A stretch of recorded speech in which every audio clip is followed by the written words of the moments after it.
What happens when a white cop targets a black woman? What happens when the woman they are trying to frame is not normal? Watch the shocking developments as two rogue officers are caught framing an innocent woman. Why do they blame others? What is the truth? And is the truth really protected? This is just the beginning. Stay tuned for H2 Black Thread. Don't forget to like, subscribe, and ring the bell for more. It was just past midnight in Chicago, and the streets of this quieter part of the city were mostly deserted. Tasha Mitchell, CIA operative and undercover agent, drove her black SUV through the neighborhood, the only sound being the hum of the engine and the soft rustle of the tires on the pavement. Her eyes were sharp as usual, constantly scanning, ever aware of her surroundings. Though her mind was still focused on the intel she had gathered earlier, she allowed herself a brief moment to relax as she approached the intersection. She glanced at the clock on the dashboard. 12:10 a.m. Her operation was nearly over. The long hours of surveillance and planning were coming to an end. Her mission was complete, and she was headed to her safe house for a quick rest before heading back to her base. It had been a productive day, and there was a small sense of accomplishment settling in her chest. But even when things were quiet, Tasha stayed alert.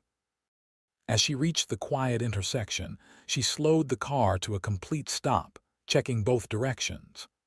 The streetlights flickered above her, casting long shadows on the empty roads.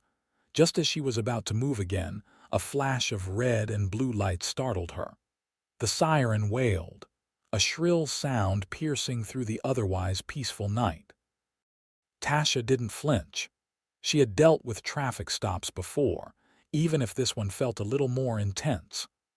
Her heartbeat remained steady as she eased the SUV to the side of the road and turned off the engine. Her hand reached for the glove compartment to grab her registration and driver's license, knowing the routine well. She kept her movements slow, deliberate, not wanting to make the officers suspicious. In situations like these, the last thing you needed was to look like you were hiding something.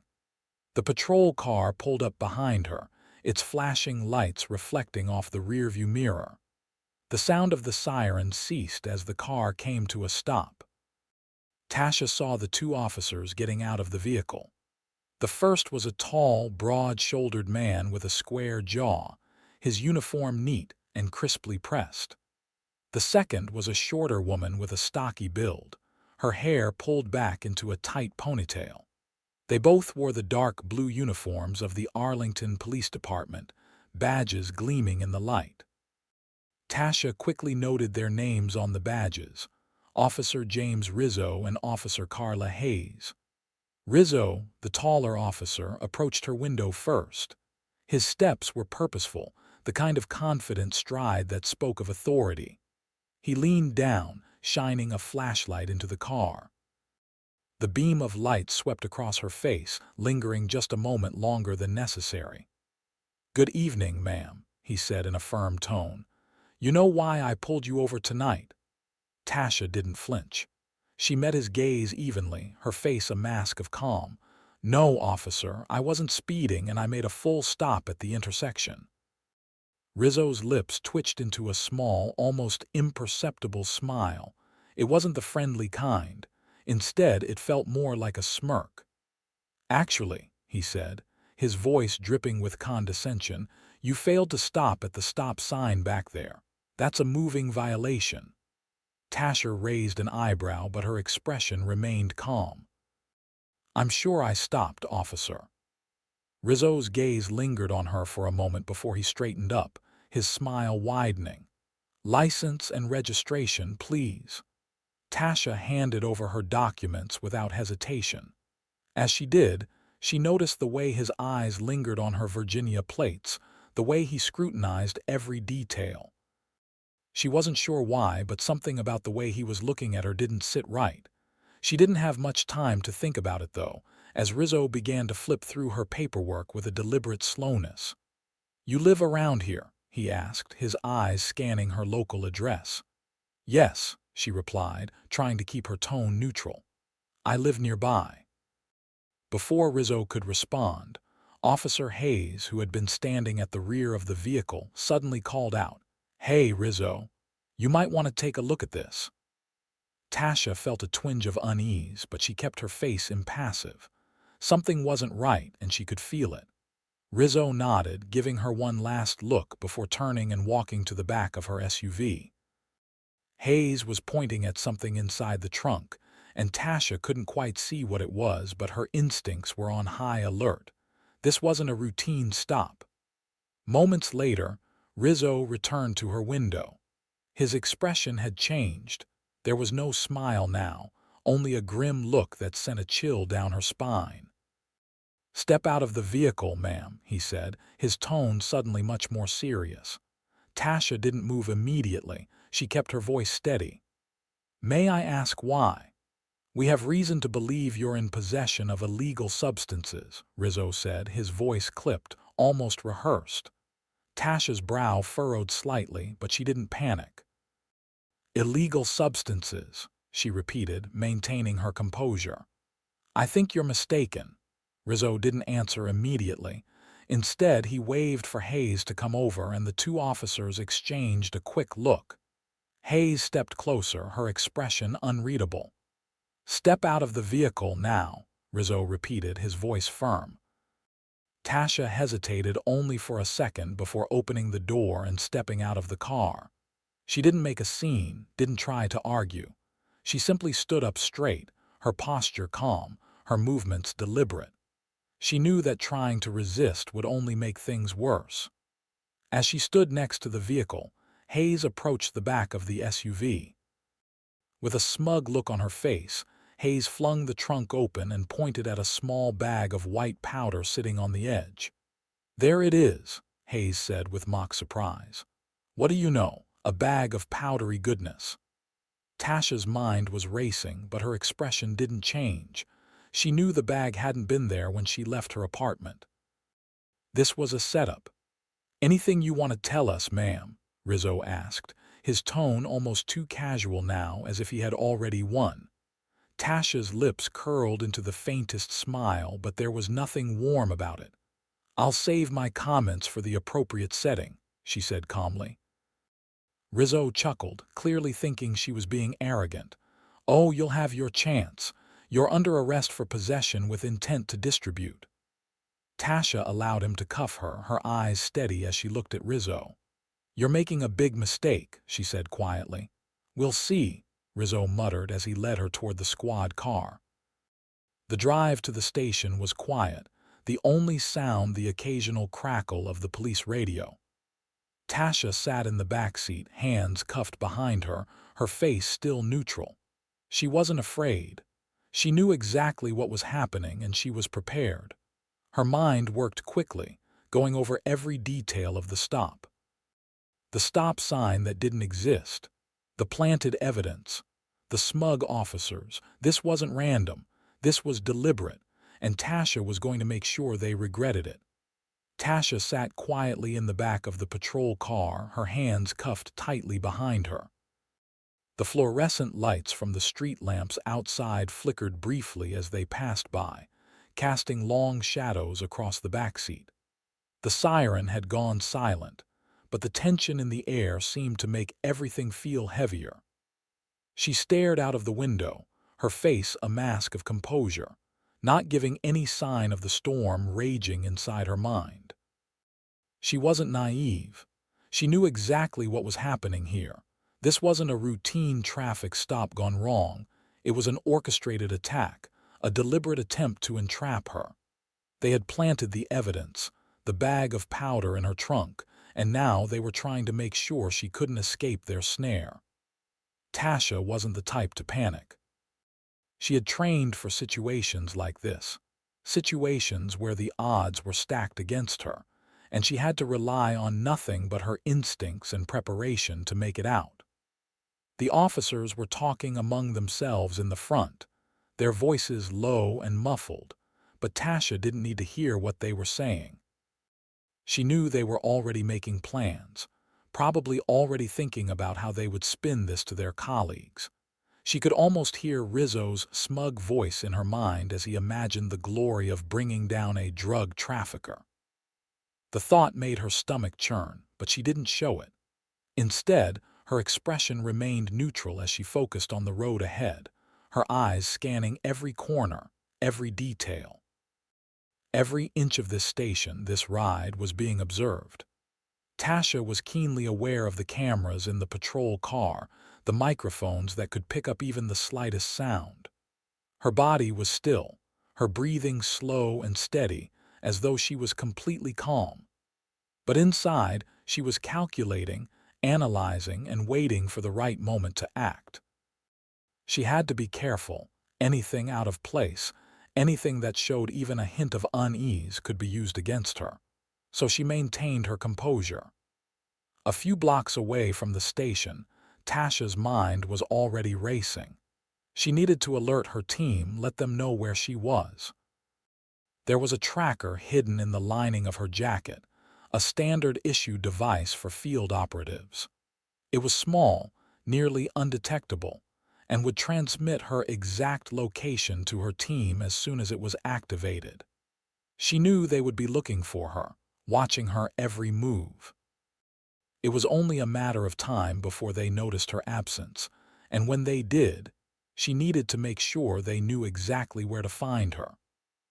The car turned a corner, and Tasha's hand moved slightly, brushing against the fabric of her jacket. She felt the subtle bulge where the tracker was hidden, pressing just enough to activate the device without alerting the officers. The signal would be sent silently and her team would know. They would come for her, no matter what happened next. Tasha's fingers lingered on the fabric, her thumb pressing the button to activate the tracker. The small, nearly imperceptible click was enough. It was a silent promise to herself. Her team would find her. She wasn't going to be left to rot in some holding cell. This was far from over. Her mind continued to work in the background while she appeared completely still. She knew this was just the beginning. The officers may have thought they had control over the situation, but Tasha understood how these kinds of operations worked. They had underestimated her, and they had underestimated the level of backup that was already en route. The CIA had eyes everywhere, and the moment Tasha activated the tracker, it ensured that the entire team was on alert. Tasha knew the game that was being played here. It was bigger than a simple case of planted evidence and false accusations. This wasn't just about her. This was about someone sending a message. She could feel it in the way Rizzo and Hayes had approached the stop, in the way they planted the evidence with such practiced ease. They had done this before. This wasn't the first time they had used their badges to create a narrative, to trap someone in a lie. But it was the first time they had made the mistake of picking the wrong person. She wasn't just anyone. She was Tasha Mitchell, a trained operative who had been through worse situations. This was just another test of her training, her ability to remain calm under pressure. She wasn't about to let two corrupt officers ruin everything she had worked for, especially not when she knew she had the resources and the support to take them down. The car pulled up to the station, the heavy front doors of the building looming in front of them. The sound of tires against asphalt stopped as the car came to a halt in the parking lot. The officers didn't speak as they got out, their movements robotic. Tasha could sense their arrogance, Rizzo's self-satisfied swagger, Hayes' stiff posture, both of them sure that they were about to make a significant arrest, that they had finally caught someone. Tasha's heartbeat remained steady as she was led out of the car. Her eyes darted around, memorizing every detail of the parking lot. She took mental notes of where the cameras were positioned, the placement of the officers, the layout of the building. Even in this moment when the walls seemed to close in around her, Tasha's mind remained sharp. She had to make sure nothing was left to chance. Rizzo and Hayes guided her inside, their hands pushing her forward with authority, but they didn't speak a word. The fluorescent lights in the hallway buzzed overhead as they walked her toward the holding cells. The station was quiet at this hour, the hum of computers and the occasional shuffle of officers the only sound breaking the silence. They reached the holding cell and Tasha was shoved inside. The door clanged shut behind her with a finality that echoed in the otherwise still room. It was cold in here, the concrete floor hard beneath her boots. There was a thin metal bench bolted to the wall, offering little comfort, but Tasha didn't mind. She stood perfectly still, her back straight, her posture unwavering. She wasn't here to break. She wasn't here to show weakness. She was here to gather information, to wait for her team to make their move. The officers left without saying anything else, leaving her alone in the cell. Tasha could hear their footsteps echoing down the hallway, growing quieter with every step. She took a deep breath and closed her eyes for a moment, allowing herself the smallest flicker of relief. The tracker had activated and her team would be on their way. She knew it would take time.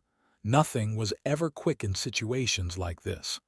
But time was something she could afford. As she sat on the bench, Tasha allowed herself a brief moment of reflection. This wasn't just a random encounter. There was something more behind this. Someone had orchestrated it all, and soon she would find out who. But for now, she had to remain calm. Patience was key. The game had just begun, and Tasha Mitchell was always one step ahead. The fluorescent lights above flickered as Tasha sat quietly in the holding cell. The walls were bare, the air cold and stale, but she didn't mind. Her mind was sharp, her eyes constantly observing, noting every detail, every inch of the station. She was used to this, used to being behind bars for a short while, always waiting, always watching. It wasn't long before she knew her CIA team was receiving her signal. They would be looking for her and they'd be moving fast. But Tasha didn't let herself relax. She couldn't. Not yet. Meanwhile, just down the hall in the bullpen, a different story was unfolding. Officer Brian Keller, a young rookie in his first year on the force, sat at his desk, staring at the screen of his computer. He had just been assigned to assist in processing Tasha Mitchell's arrest. The paperwork was simple at first glance, a routine case, or so he thought. However, the longer he looked at the report filed by Officers Rizzo and Hayes, the more something seemed off. He leaned closer to the screen, squinting at the words. It wasn't just the report's structure that bothered him, it was the details. The arrest seemed rushed, the language too perfect, too rehearsed. Everything fit a little too well. Tasha had been stopped for a traffic violation, but then the officers found a bag of drugs in her trunk. It was all neatly written down, every step of the process documented, but Keller couldn't shake the feeling that something wasn't right. He had only been on the job for a few months, and he knew how paperwork was supposed to look. There were certain phrases, certain notations that always came up, but these felt wrong. It was as though someone had written the report after the fact, fitting in the details to make the case work, instead of documenting the events as they unfolded. It was almost like the story had been planned out, with the pieces falling perfectly into place. Too perfectly. Keller's eyes darted from the computer to the arrest report sitting on the desk. There was the bag of powder, the suspicious search, the claim that Tasha had failed to stop at a stop sign, details that didn't add up. He had seen people try to lie about minor things before, but this was different. These weren't just simple mistakes. This was a clear attempt to frame someone. He picked up the phone, his fingers hovering over the buttons as he considered his options. He didn't know much about Tasha Mitchell, but he knew she didn't look like a drug dealer. There was no fear in her eyes when she was arrested. She didn't panic, didn't try to run. Most people did, but not her. And that calmness, it didn't fit the profile of someone caught in the act of committing a crime. It fit the profile of someone who was being framed. Keller's hand shook slightly as he put the phone back down, returning to the paperwork. His gut was telling him something was wrong, but he didn't want to act too hastily. He wasn't supposed to question his colleagues, especially not officers Rizzo and Hayes, who were well respected around the station. They were veterans, seasoned professionals, and Keller was just a rookie, barely out of the academy. But as he looked at the report again, he couldn't ignore the growing sense of doubt. This wasn't right. He knew he had to do something. He needed to find more evidence to confirm his suspicions, but there was only one place to turn now. The FBI. Keller hesitated. He wasn't sure if he could trust his own judgment. He was still so new to the force. He had been taught to follow the chain of command, to trust the officers above him, but this felt different. This was more than just a bad call. It was a deliberate attempt to send someone to prison for a crime they didn't commit. He looked over his shoulder, making sure no one was watching him. The other officers were busy with their own tasks, and no one was paying him any attention. His heart pounded in his chest as he made a quick decision. There was too much at stake to ignore this. He quickly pulled up the secure email system on his computer, his fingers flying over the keys as he typed a message. To subject, urgent case report, dear Sir/Madam. I am a rookie officer with the Arlington Police Department, and I have grave concerns regarding a recent case I am involved in. Officers Rizzo and Hayes have arrested a woman, Tasha Mitchell, on charges of drug possession. However, after reviewing the arrest report, I believe the case is fabricated. The details of the stop and search seem suspiciously well planned, and I suspect that evidence was planted in her vehicle. I have reason to believe that this arrest is part of a larger scheme, and I fear that others in the department may be involved. I am reporting this in confidence, as I am not yet certain who I can trust within the force. Please advise on how to proceed. Thank you, Officer Brian Keller. He sat back in his chair after clicking send, his heart racing. He felt a rush of relief, but at the same time, he knew the risk he was taking. If this was a mistake, if he was wrong about what he had seen, there would be consequences. He was a rookie officer, and going against veteran cops could easily ruin his career. But if he was right, if Tasha was innocent and Rizzo and Hayes were trying to frame her, then he had to act. He couldn't let it slide. Keller glanced around nervously, ensuring no one was watching him. As he hit send, he felt the weight of the situation settle over him. There was no turning back now. He had done what he thought was right. Now all he could do was wait and hope that the FBI would take his message seriously. The minutes passed slowly, but Keller didn't move. He kept his gaze fixed on his screen, willing himself not to second-guess his decision. His hands were clammy and his stomach churned with anxiety, but his conscience was clear. The truth was more important than his career. He had to do the right thing. As he sat there, the door to the bullpen opened. It was Officer Rizzo, looking as confident as ever, a smug smile on his face. He didn't acknowledge Keller, just walked past him toward the break room. Keller watched him for a moment, a knot forming in his chest. Rizzo didn't have a clue that Keller had just sent a message that could unravel everything. But Keller knew this was just the beginning. If the FBI got involved, if they started to dig, it would expose more than just this one case. The corruption in the department ran deep, and Keller was starting to realize just how far things had gone. If he could help bring it to light, it would change everything. The tension in the room grew as Keller sat, lost in thought, waiting for a response. He had made his move. Now, all he could do was wait for the consequences. The FBI had been tipped off. The moment Keller's email hit their inbox, it didn't take long for them to spring into action. They had learned over the years to trust the instincts of the few brave officers who dared to step outside the chain of command, especially when it came to corruption within law enforcement. Keller's message had piqued their interest, and what they uncovered soon after would shake the foundation of the Arlington Police Department to its core.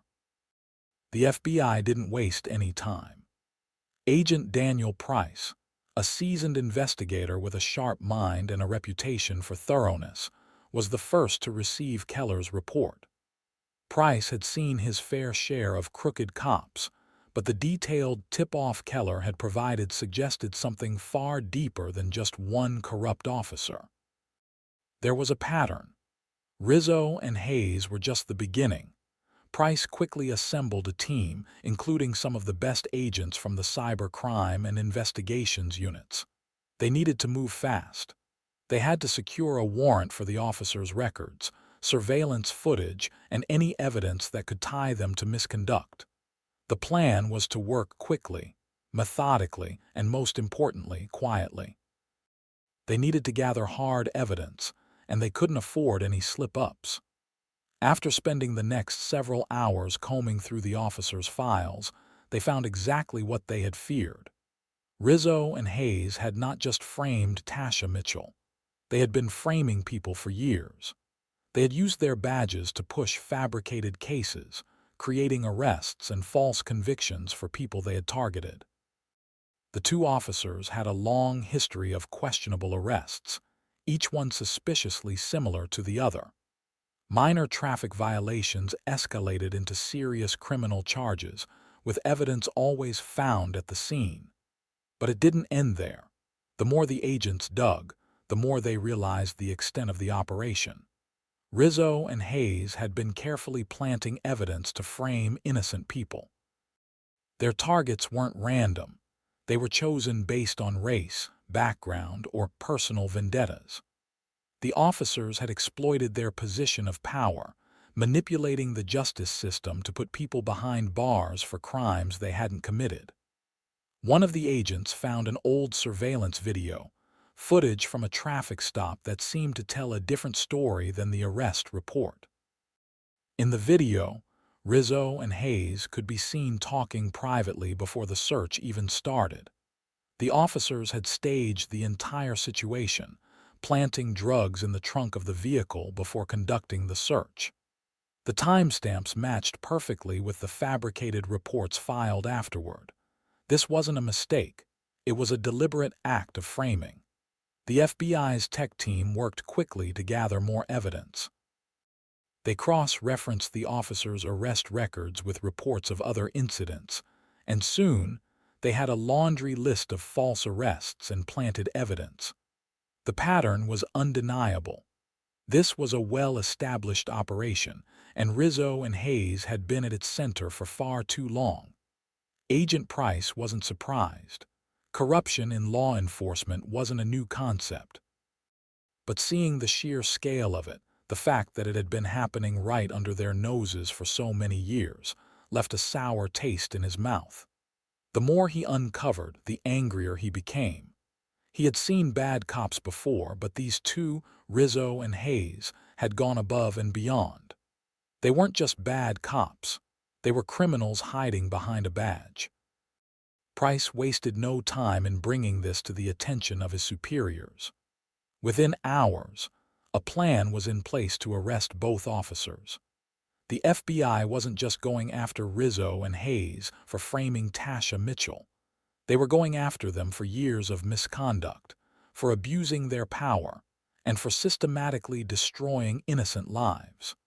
The raid on the Arlington Police Department was swift. FBI agents stormed the precinct, presenting warrants for the arrest of Rizzo and Hayes. The surprise was complete. Officers who had worked alongside Rizzo and Hayes were stunned, some of them even in denial. How could two of their own colleagues be involved in such an elaborate scheme? But the evidence was undeniable. Rizzo and Hayes were arrested in front of the entire department, handcuffed, and led away in full view of their shocked colleagues. As the news of the arrest spread, the entire police department began to unravel. Investigators worked around the clock, reviewing case files, pulling surveillance footage, and speaking to anyone who might have information. What they discovered shocked even the most hardened agents. The officers' corruption ran deep, and it wasn't just about framing people for crimes. They had used their position to extort money from suspects, take bribes, and even destroy evidence in other cases to protect their criminal friends. The FBI didn't stop at Rizzo and Hayes. They expanded their investigation, looking at other arrests made by both officers, and found a troubling pattern of racial profiling and exploitation. The more they dug, the more they realized just how much damage had been done over the years. Dozens of innocent people had been caught up in this web of corruption, their lives destroyed by two officers who thought they were untouchable. The media got wind of the arrests quickly, and the story exploded. News outlets ran stories about the FBI's takedown of two dirty cops, but it was just the tip of the iceberg. The public's shock quickly turned to outrage as more details emerged. The department's reputation was in tatters, and it wasn't just Rizzo and Hayes who were implicated. Several other officers were brought in for questioning as part of the ongoing investigation. Some had been involved in covering up evidence, while others had turned a blind eye to the criminal activities happening under their watch. As the investigation progressed, it became clear that the entire department needed to be reevaluated. The corruption ran deep, but it wasn't just about the officers involved. It was about a system that allowed this kind of abuse to happen in the first place. The FBI worked tirelessly, gathering more evidence and preparing to prosecute Rizzo, Hayes, and anyone else implicated in their corrupt operation. Back at the Arlington station, things were chaotic. Officers who had once respected Rizzo and Hayes now whispered about them in disbelief. Some tried to justify their actions, claiming they had no idea what was going on. Others were ashamed to have worked alongside them. The trust within the department had been shattered. The morale was at an all-time low.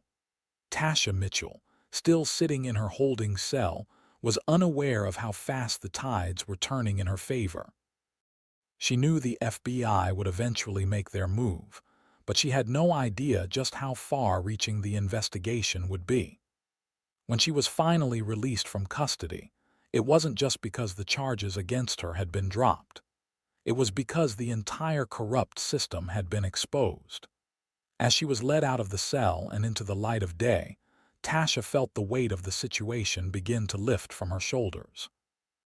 The storm had passed, but the damage had already been done. And it wasn't just to Rizzo and Hayes. It was to the entire department that had allowed them to operate with impunity for so long. The FBI had not only cleared her name, they had torn down an empire of corruption, one that had lasted far too long. The truth had come to light, and justice, though slow, had finally been served. The cold, unforgiving walls of the Arlington Police Department seemed to shake with every step that Agent Daniel Price took as he moved through the precinct. The agents had worked tirelessly, and now the moment of reckoning had arrived. Officers Rizzo and Hayes had been arrested in front of their colleagues, their smug faces now replaced with expressions of shock and disbelief. But this wasn't the end. This was only the beginning. As the FBI agents led them away in handcuffs, the entire station fell into a stunned silence. Officers who had once respected Rizzo and Hayes now looked at them with contempt, others too embarrassed to meet anyone's gaze. The two officers, who had been pillars of the department for years, had now been exposed for the frauds they were. Their crimes were now public, and their faces, once full of arrogance, now carried the weight of their actions. Tasha Mitchell had been sitting in her holding cell when the news broke.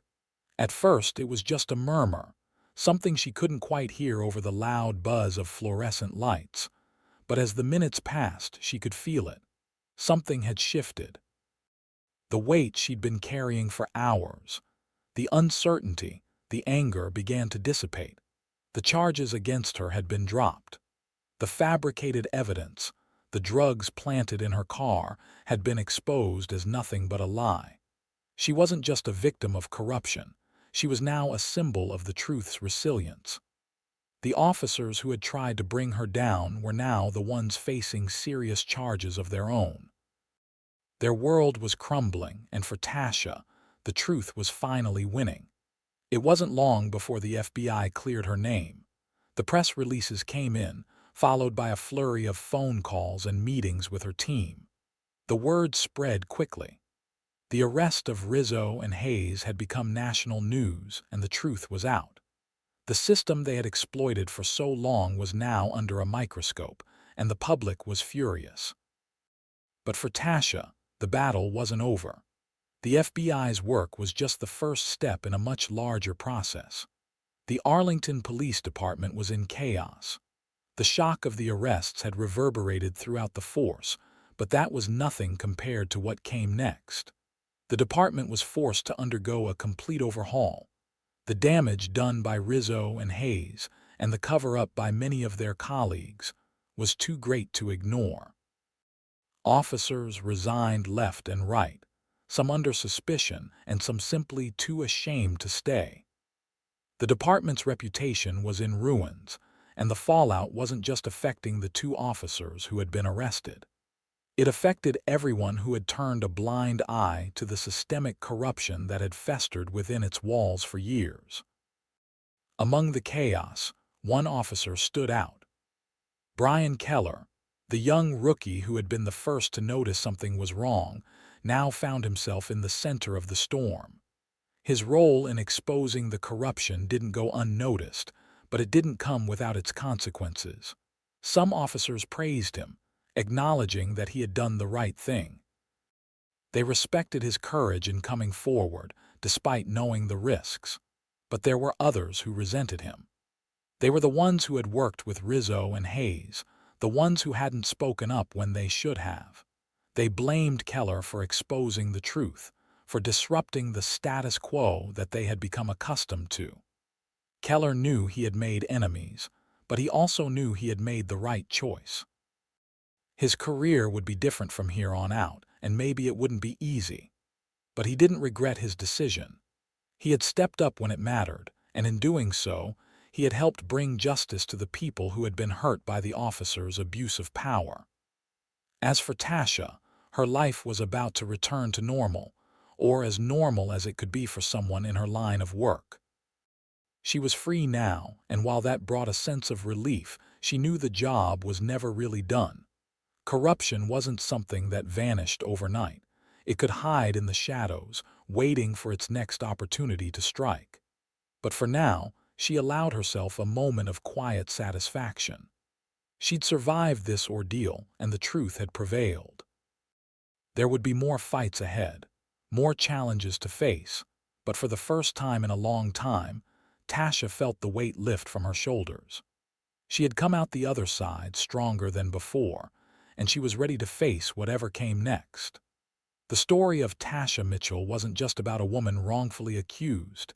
It was a story about resilience, about the power of truth, and the ability to stand firm even when the world seems against you.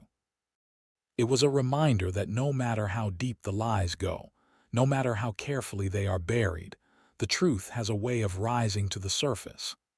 Tasha's fight was just one example. The truth had found a way to emerge and justice had been served.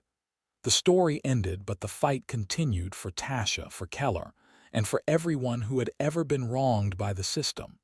And for Tasha, there was always another mission.